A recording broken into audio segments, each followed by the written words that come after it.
Ağlama ağlama yazar seviler, anam eşi de gel yüzüler. Ağlama bu hasretin kaçırılır. Gözümde canlanır hayalın yeniden. Deli kalbine biri de bir atacak. Sana demiştim yine günü dolacak. Öyle sözsüz ölerim.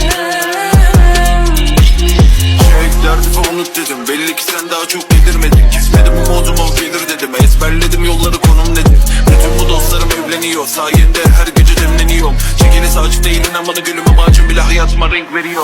Bulutlar dolarsa yağışlar yağacak. Gözümün yaşından korkakta doyacağım. Kavuşmasak seninle bir gün. Bulutlar dolarsa yağışlar yağacak. Gözümün yaşından korkakta